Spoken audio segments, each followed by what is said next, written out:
and I bid you welcome to another date with the Journalist Hangout crew. I am Citizen Jones. Because so, the show is on. Now, many thanks for joining us and hanging out with us at this weekend. Let's also tell you it's 77 days to the conduct of the 2023 general election. So get your PVC, need I say more, in readiness to vote for the elections or at the elections. But today on the program, DSS gives NNPC oil marketers 48 hours to resolve fuel scarcity, provide reason for its directive. And you will also know that Emefiele visits President Buhari, that's the CBN governor, says no going back on cashless policy. And later on the show, the 2022 FIFA World Cup enters quarterfinal stage, and Morocco chases history. Would history be on its side? Okay then, hanging out with me would be Babajide Kolade Otitoju. I greet you. Thank you, Citizen. Yeah. There's Ibinabo Dixon, the proud Rivers girl. Welcome. Good evening, Citizen. And of course, in the course of the program, we'll have a sports machine here, Promise Efoge, to join us regarding the 2022 World Cup. So the team is ready. I hope you are.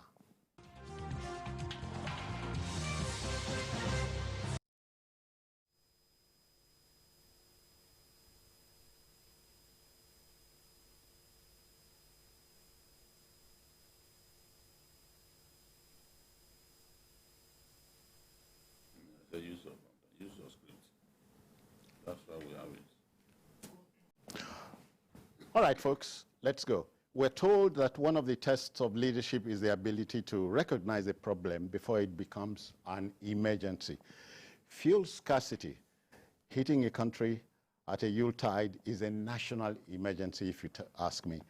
The Department of State Services, DSS, has waded into the ongoing fuel crisis and has therefore given both the NNPC, that's NNPC Limited, and oil marketers 48 hours to resolve the supply issues.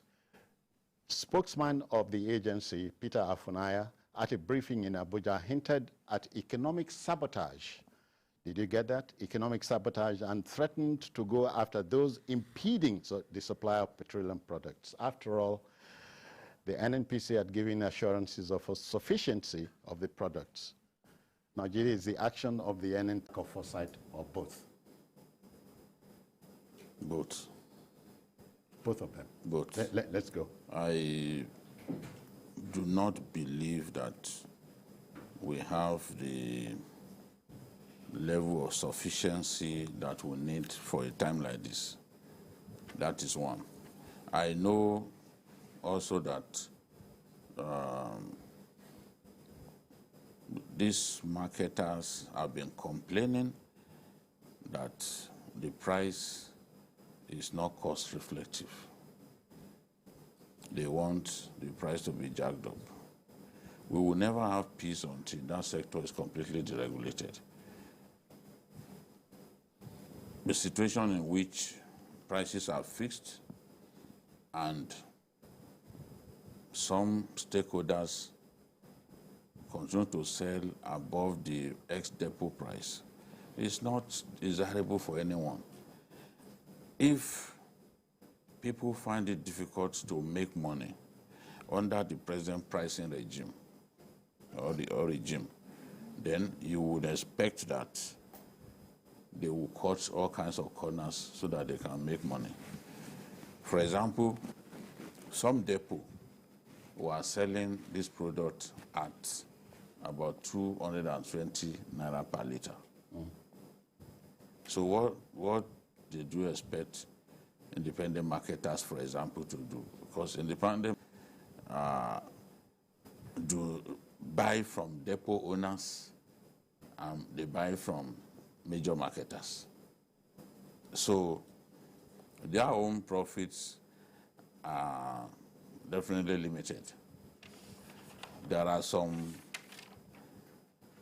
major marketers who have fuel, there are some depot owners who have retail stations of their own. So they're able to make more money than these independent marketers. Because independent at any time, well, the independent marketers will go to them being depot owners.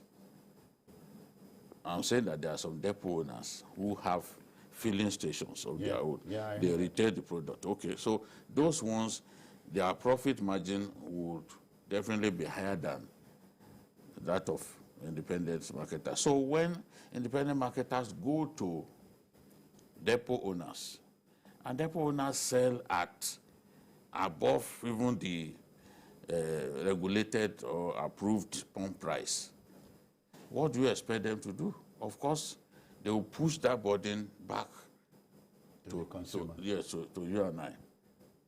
And we don't want to see that happen. The way they force us to accept that as fait accompli is to not sell. Yeah. They will have products, they will not sell.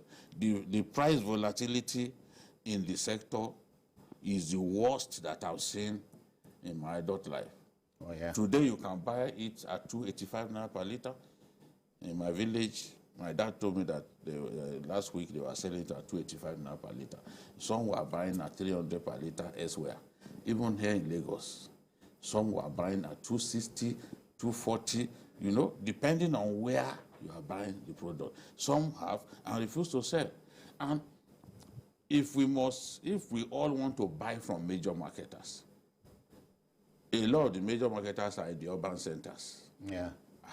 But they can't have the kind of penetration that the independent marketers have. The independent marketers have more filling stations. So they are the ones that we must please the most along the value chain because they service a lot of our people. So, but they are saying that what we call the daughter vessel that is goes to the that they used to take product from high sea. Yes, that the cost of renting it went up by more than 130-something%. So now, who bears that extra cost that was not there at the time when NNPC agreed to jack up the pump price, I think a few months ago. So some fresh costs, coupled with inflation, coupled with the fact that marketers have difficulty in accessing foreign exchange, have inexorably pushed the cost of this product up. And what these guys are doing in order to just force us to buy is to simply create artificial scarcity, even when they have. No doubt, some weeks back, we were told that indeed some depots didn't have enough. Okay. As I've said repeatedly, you can only hoard in a season when there is not plenty.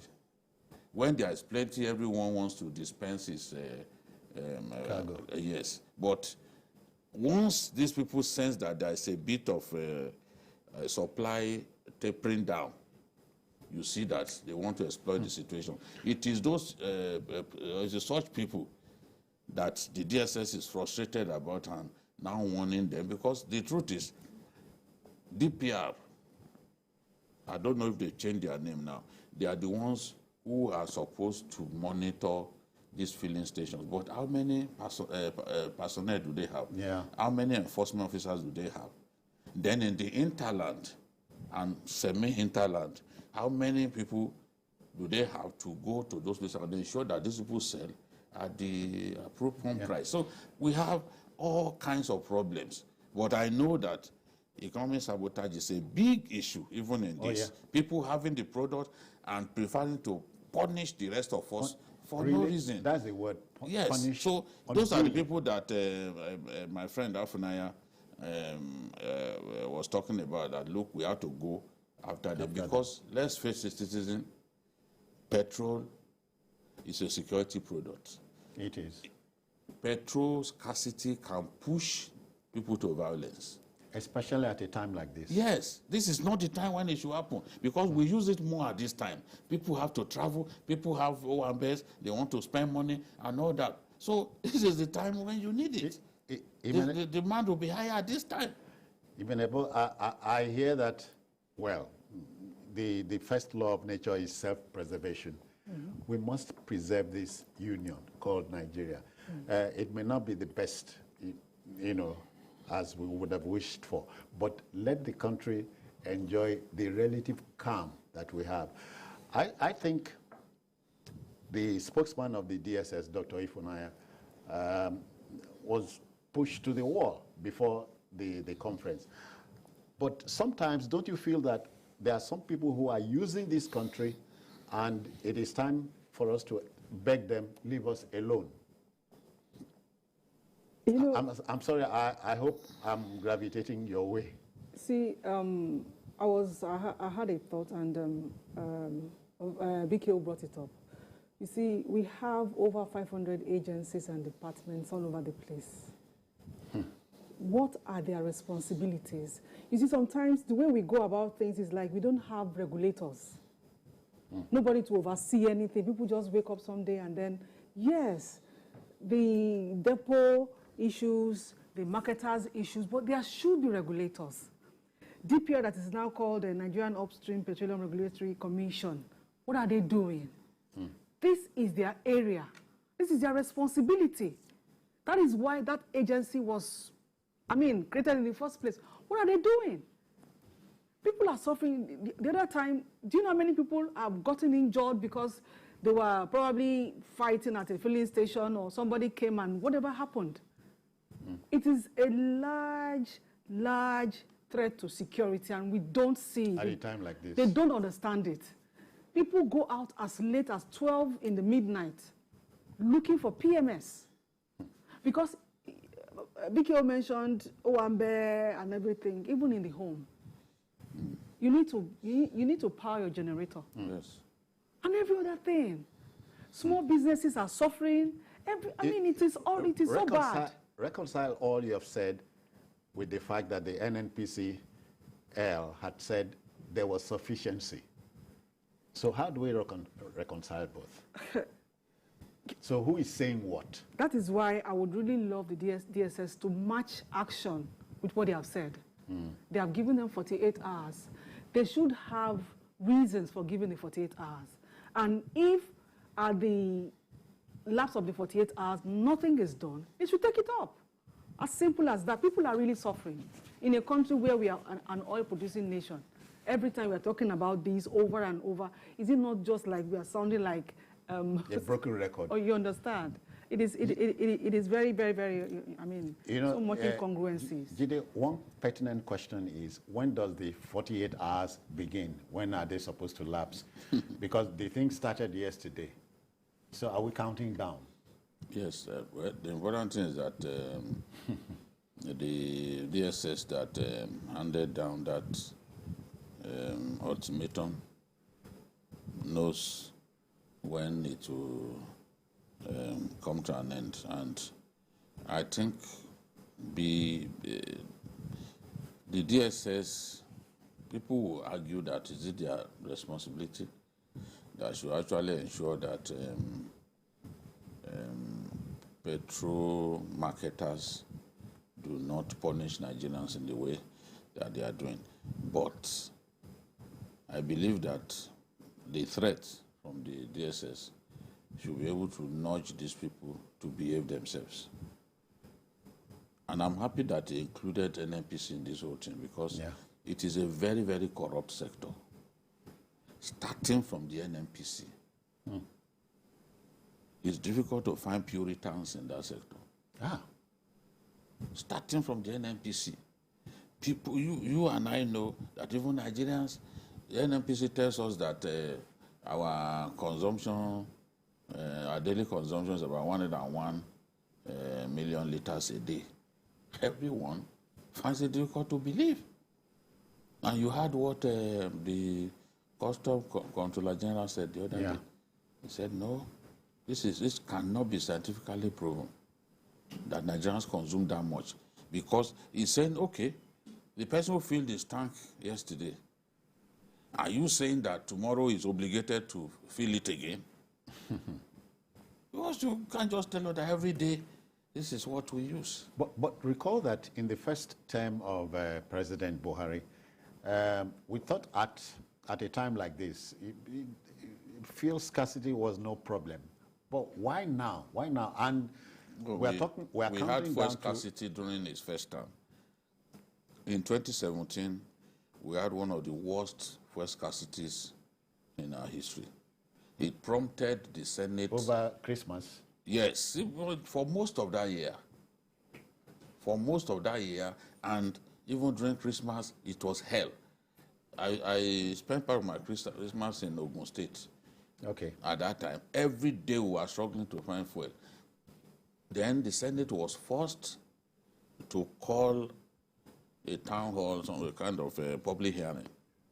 It was at that point that the Secretary of Major Marketers now said, look, from this month of the year, supply had tapered down. NNPC cannot deny that. At that point, Nigerians got to know the real truth, that supply had gone down. And why did supply go down? Some marketers pulled out of importing because government was owing them subsidy claims, and they were owing the banks. Banks were making money available for them to bring in product. They were being owed. Banks were on their necks, so they stopped importing. And NNPC could not do it alone. It was after that that NNPC reverted to sole importer. But even that one is not true. As we have seen with that smelly petrol that they brought into our country, that bad petrol that they brought into our country, the people who were accused of bringing in that product were not NNPC staff. That means NNPC sublet the, if I can use the word sublet in this context, or NNPC simply outsourced the contract for bringing in the product to those people. And I can tell you that if people keep hearing that NNPC is the sole importer, it's a lie from the pit of hell. There are still people outside of NNPC bringing in products. I know one of them very well, a big marketer from northern Nigeria, where I will not mention his name here. So go back to that story. You see the people, the company that was accused of bringing that product into our country. So if it was NNPC that was the sole importer, nobody was punished. Up to now, we are not aware that anybody, except they punish them in hiding. I'm not aware that anybody has thankfully, the House of Reps has waded also into the matter. So you expect something to come out of it? I hope so, because this affects everyone, irrespective of your status. Yes, it affects everybody. So there should be a change. All right. Quickly, we have a Chidi reaching us from Kaduna. Chidi, good evening to you. Welcome. After the 2011, but we only kicked off this thing in a few states. Yes, at that time we kicked it off. The pilot run was in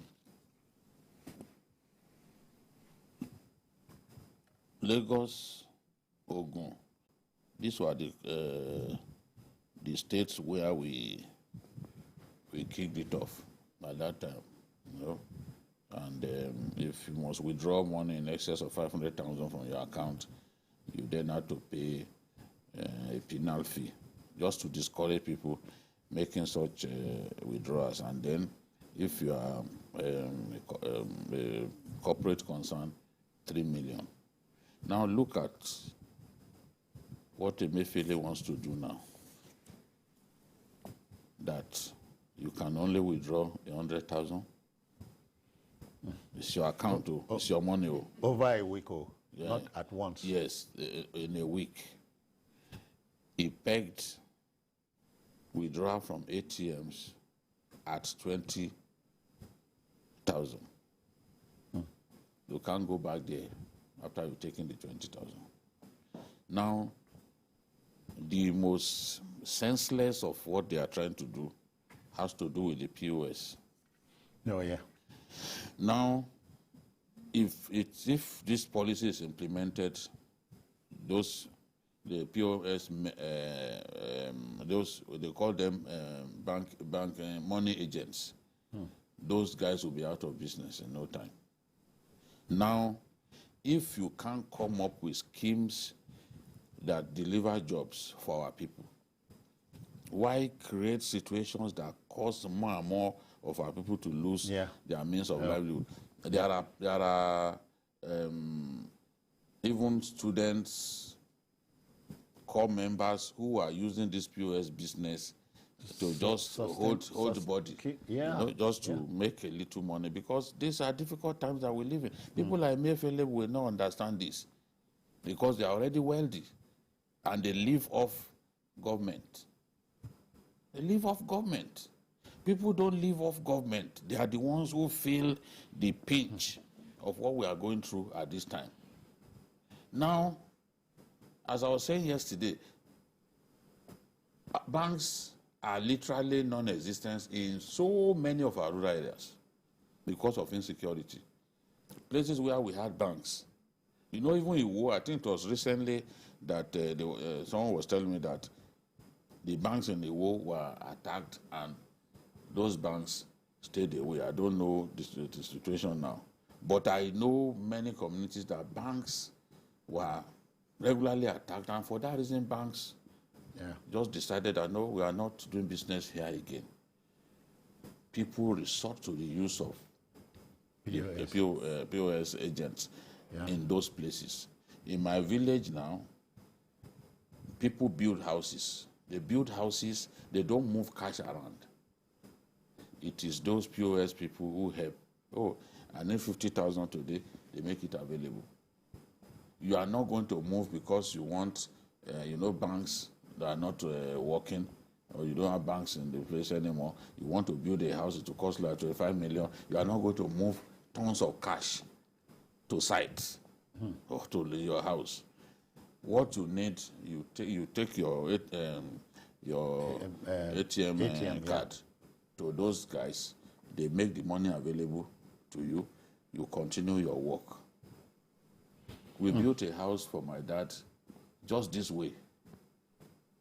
Not by carrying cash around, but using these people. It's the same CBN that told us, even in coming up with this cashless policy, that it would deepen financial inclusion. Yeah. Now, if you want to asphyxiate money agents like POS and the rest of them, is that financial inclusion?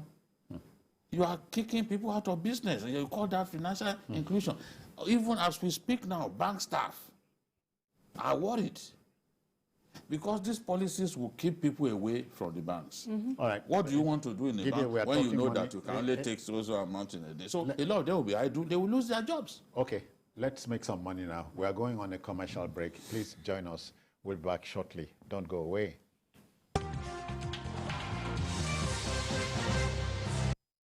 The Central Bank of Nigeria has announced the introduction of a new series of 200 Naira, 500 Naira and 1000 Naira banknotes to be launched on December 15, 2022. These new banknotes will circulate side by side with the current 200 Naira, 500 Naira and 1000 Naira banknote, which will cease to be legal tender on January 31, 2023. Banks are now open from Monday to Saturday to accept customers' deposits. So, hurry to your banks to deposit only 200 Naira, 500 Naira and 1000 Naira banknotes in your possession. To make it seamless, the CBN has suspended bank charges on all deposits made during this period, and there is no limit on how much an individual can deposit. Remember, the current 200 Naira, 500 Naira and 1000 Naira banknotes remain legal tender until January 31, 2023. Do not reject it, but ensure the banknotes get to your bank before the deadline of January 31, 2023. This message is from the Central Bank of Nigeria. How important is comfort to you?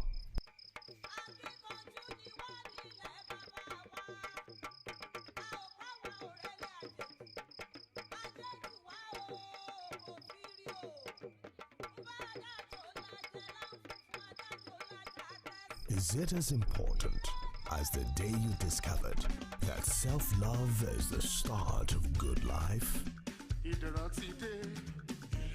Here is a comfort that your self-love, Iderade. Transit into your serenity. The opportunity awaits you on this peace of mind as you pay in installments of 24 months with initial deposit of 500,000 naira. Serenity at its finest.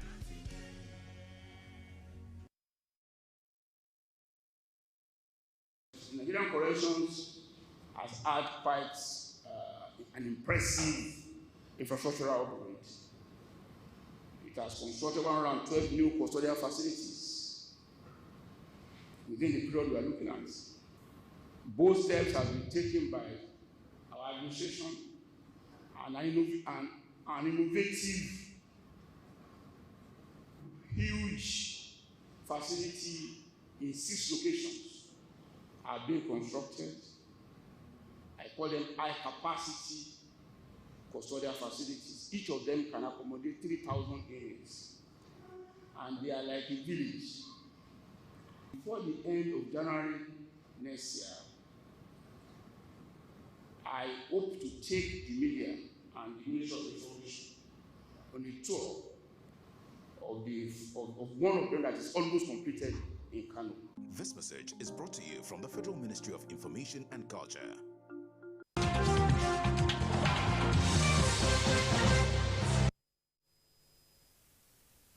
All right, we're still battling with the cashless situation.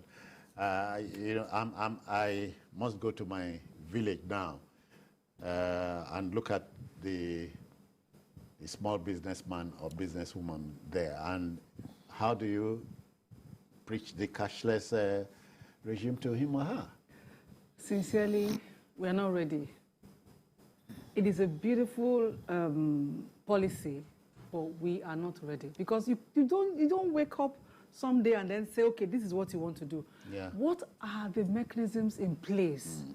In my village, there's no bank. We have this POS boys and yes. So when and keeps the people busy. So when you do away with them, then what happens? I think it should have a rethink. It should look at it, holistically and look at. I'm even happy that what he said yesterday was that where they need to increase the limit, they will do that. I think he's already saying that this is not something that is sensible enough to just simply say to limit someone to 20,000 daily. I mean, you don't do this kind of things by fiat. We talk about other countries, but our level of infrastructure is not the same as these people. Yeah. Nigerians go around with 2 phones, 3 phones. I was at a conference in Ghana in 2008. Nigerian journalists had demons, and they also had expectedly far more phones than journalists from other countries. Why? Because of the infrastructure challenge. You ask yourself, if I use Airtel here, Airtel may not be strong in this place, so let me add Glo to it. You are carrying 3 phones up and down. 3 networks. The South African journalist carries just one phone. He's confident that he doesn't need everywhere. The thing is working. In our country, when you put a base station somewhere, you have to get a generator and get diesel to power it. In Uganda, at a certain time of the day, I think maybe around 1 o'clock, the telcos give you free service, peak period, for like 2 hours. Peak period. People will say, how come if they can do it in Uganda, why not here? Here is expensive to do business. They have electricity that is constant over there. Do we have it here? Everyone who has a base station, every telco that has a base station, you know that you have to provide your own security for the base station. Otherwise, it will be vandalized. You have to provide your generator, provide your diesel. 24 hours a day. Yes, fence the area. So when we want to compare ourselves to some countries, we have to look at the what obtains in both countries. We can't just be doing non-contextual comparisons. And when we say we are big boys in Africa, should we not behave big in all ramifications? I think Is it wrong? If our leaders had vision, if we are not derailed, especially at the level of leadership after the Civil War, after the independence, honestly, these countries in Africa, they are too small to even move close to us. But look at Egypt. Egypt has more electricity than it needs. It's already planning of exporting electricity to Cyprus. It has far more than it needs, so it must sell. So even small Mozambique, they do a lot of hydro. They have enough electricity. We do not generate enough electricity here. A giant of Africa doing about 3,500 consistently. Sometimes it's not even up to 3,000. All right. How long more? The question is, how long more are we willing to use and dump the country? I think enough is already too much. It is said that government exists for the benefit of the people and not the other way around. Well, Mr. CBN Governor, let's go back to the drawing board. Look at the board and draw properly. Okay, that will just about do it about the cashless policy. We go to our next story, but then after this commercial break. Stay with us, please.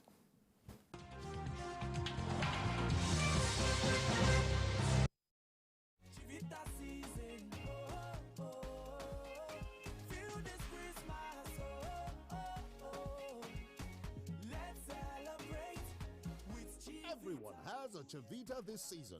What's your Chivita?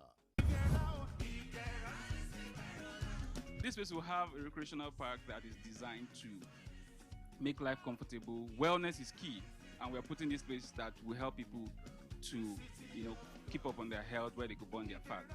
And the timeline for this project is estimated to start and end within 18 months. But however, it starts in phases. The first phase is to get this place secured and gated, which is done. Mowe is a growing city, and if you are very, very smart, then you realize that the Lagos-Ibadan expressway that is being developed is going to throw Mowe open furthermore.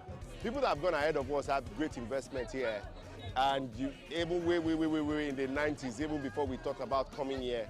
So I think it's a good idea, Iderade coming here.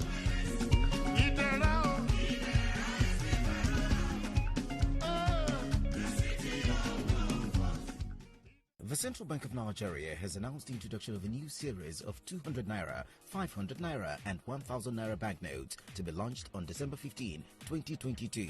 These new banknotes will circulate side by side with the current 200 Naira, 500 Naira and 1000 Naira banknote, which will cease to be legal tender on January 31, 2023. Banks are now open from Monday to Saturday to accept customers' deposits. So, hurry to your banks to deposit only 200 Naira, 500 Naira and 1000 Naira banknotes in your possession. To make it seamless, the CBN has suspended bank charges on all deposits made during this period, and there is no limit on how much an individual can deposit. Remember, the current 200 Naira, 500 Naira and 1000 Naira banknotes remain legal tender until January 31, 2023. Do not reject it, but ensure the banknotes get to your bank before the deadline of January 31, 2023. This message is from the Central Bank of Nigeria.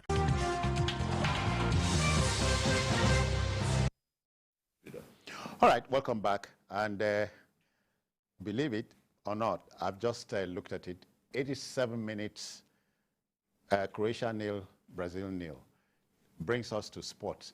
Morocco, it has to be said, became the first Arab nation on the planet at the first World Cup to be hosted by the first Arab nation to qualify for the quarterfinal stage. Recall that Morocco dismissed outside favorites and 2010 winners Spain in the round of 16 on penalties. That 4 of the other African finalists have been eliminated says so much about African football, which is still playing catch-up in the 21st century. Marksmanship, that's scoring when you try to reach the semi-final in 2010, but for poor marksmanship, Morocco holds the hope of a continent when the Atlas Lions go against Portugal tomorrow. I have a Promise Efoge. Promise, welcome to the World Cup watch now. Thanks for having me. Yeah, so the big boys are, the boys have the stage, the men have gone home. No. The men have the stage, the boys have gone home. Okay. It's the quarterfinal stage. All right. The stage where you don't find surprises anymore. I mean, it's a compendium of teams who have tasted this action time and time again. You look at the quarterfinalists, you find the former champions amongst them. Morocco seem to be the outsiders here, and with what they've played so far from the group stage to the round of 16, you want to give them a chance, even against Portugal later tomorrow. But as an African, Africans are solidly behind Morocco now, even though we don't speak the same language. They are Africans. It's a dual thing for Morocco. They have the Arab world supporting them. They have Africans supporting them. But beyond the support, Morocco has shown great. They've shown tenacity. Yeah. You know, amongst the 5 African nations that went to the World Cup, no one would have imagined that Morocco would come this far. Senegal was the name on everyone's lips, you know, but we saw how Senegal cracked like a pack of cards in the round of 16 against England. At this stage, the Moroccans have punched above their weight. And I wouldn't want them to behave like Senegal did in 2002. Senegal got to the quarterfinal, played against Turkey, and felt they had done all. I thought they should have won that game against Turkey and perhaps be the first African team to get to the semi-final, just as we saw Ghana in 2010. Against Portugal, the Moroccans have a chance. They play good football. Against Spain, they came with a game plan. They were defensive. They knew what they wanted to do. They knew they couldn't, you know, they wouldn't be able to keep up with the tiki-taka of the Spaniards. They kept it tight at the back, pushed it into penalties, and they got the victory. Maybe they will do the same against Portugal, I do not know. But Walid, the coach, has shown that he has brain. Gini, one striking thing about this World Cup is that all 5 African countries were coached by Africans. Yes. Which I think was a plus. Yeah, and that's why we want to see them go. We wanted to see them go all the way. That has not happened, but Morocco is still in the race, and Morocco is a characteristically resilient team. In 1986, I remember watching Morocco play after qualifying for the second round. They were the first African country to qualify for the second round of the World Cup. And the Brazilian coach at that time, Jose Faria, said, we can go home now. That in another generation, this record may not be beaten. Yeah. We can go home now, everyone will be happy. Morocco, I'm taking, sorry, 90 plus 1 minute, 0-0. Croatia and Brazil. Yeah. Anything is possible. Anything is possible. There's still extra time, so there's time. You know. Now, West Germany got its winning goal against Morocco in the 88th minute. It was a Lothar Matthias free kick. Zaki Badu had saved everything thrown at him. You know, the best goalkeeper of his generation. He became best player in Africa. But he succumbed to that late free kick from Lothar Matthias, a grounder I still remember very well. And that was how they were eliminated. The coach converted to Islam. He was given national honor. He was given national honor by King Hassan of Morocco. You know, he nationalized, became a Moroccan. So, but things have changed. After that, we saw Cameroon get to the quarterfinal. We saw Senegal. 4 years later. Yes, we saw Senegal get to the quarterfinal, but the Turkish side was just too strong for them on the day. Yeah. You know, so they couldn't bring their A game. Now, one thing about these Moroccans is they are a well-drilled side. You watch them, you know that this is a well-coached side. It's difficult to point at weaknesses in the Moroccan team because they keep it very tight. They are very organized and they are switched off almost for the entire length of the game. They are switched on. Their talisman Hakim Ziyech. Oh, there is an Hakimi. Hakim Ziyech is the Chelsea player. Chelsea player. But there is a Spanish-born Hakimi. Yeah. Ashraf, who plays for PSG. Very good player. Very good player. In my view, a very, very useful player in that team. So they can mix it. They can hold the ball when they want, and they can keep it very tight at the back. So this is the sort of team that can spring a surprise. I'm not saying that they can win this thing, but they can still spring a surprise in this competition. Mm-hmm. Anything is possible. We have agreed. Please, quickly, we look at the sentimental favorites. They include France, Brazil, Argentina. Germany are out. The outside favorites include Spain, England, Croatia. Spain is out. Germany is out. Let's talk about those who are still there. Okay. Spain is out. Germany is out. So amongst the quarterfinalists, unfortunately, France and England will square up tomorrow. So one certainly will go back home. Two favorites squaring up. Certainly one has to go back home. One of them must go back. But you look at the teams left in the competition. Brazil, for me, they are world number one. The rankings are not lying. When you look at the Brazilian squad, it's the only team that has played every player at the World Cup. It tells you the kind of quality that they have.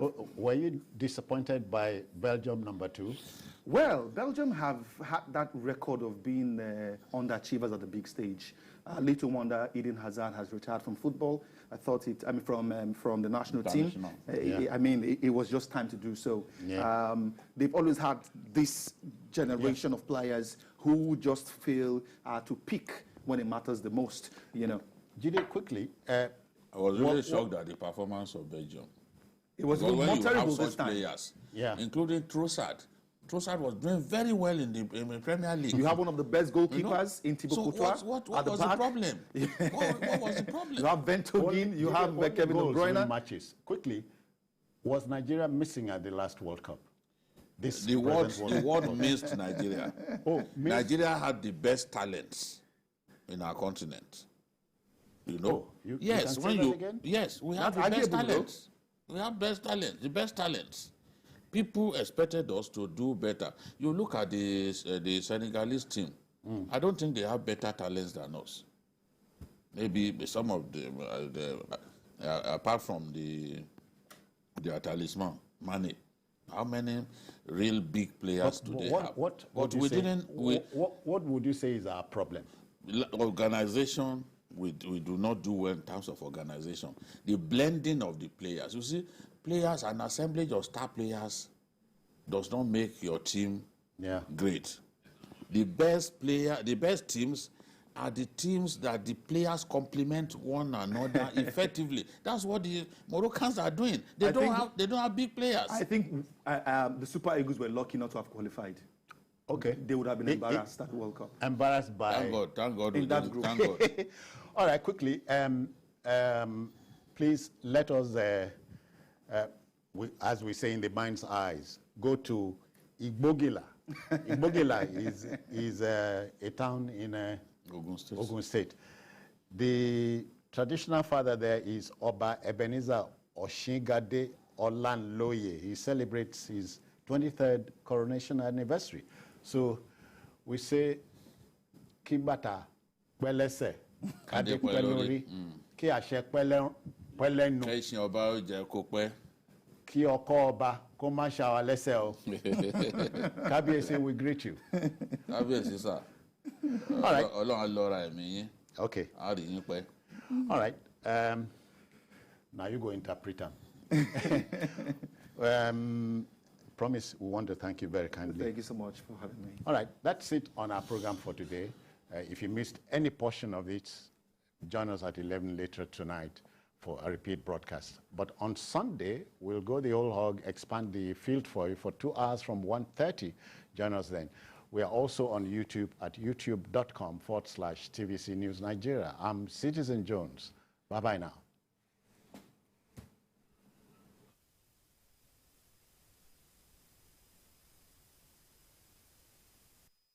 Gratitude night. Say thank you, Jehovah. It's our first year adults harvest celebration at CCC, King of Kings Cathedral. Our first of gratitude. Come, let's praise the Lord like never before. Our harvest program will start on Thursday, November 24th. Saturday, December 12th. Visits to the orphanage hall by 10 a.m. Wednesday, December 7th, have our medical outreach, Women Day, and also revival. By Thursday, December 8th, we will be having our spiritual consultation. Prophet and Prophetess Fiji. Friday, December 9th, is our praise night at Membo Ekiti Stadium by 10 p.m. Sound ministration. Yinka Yefele Tope Alabi Bidemi Oloba. Evangelist J.A. Adelakun Ayewa, Nifemi David, Doni Soro, Ajofi, Evangelist Akia Debayo, Imoli Ayo, CCC, K2 International Choir, Niagba, with your special feature, Choir, will be King of Kings Cathedral Choir, under Evangelist Dele Blacko. Sunday, December 11th, is our Harvest and Thanksgiving service. Come and join us at our first year adult harvest celebration at Celestial Church of Christ, CCC, King of Kings Cathedral, Elliot City, Ijushaga, Lagos, under the anointed man of God, Venerable Superior Evangelist Israel Abayo Mune, Shepherd in charge, Evangelist Dele Akiola, President and Life Patron, is the chief O. Jesus is Lord.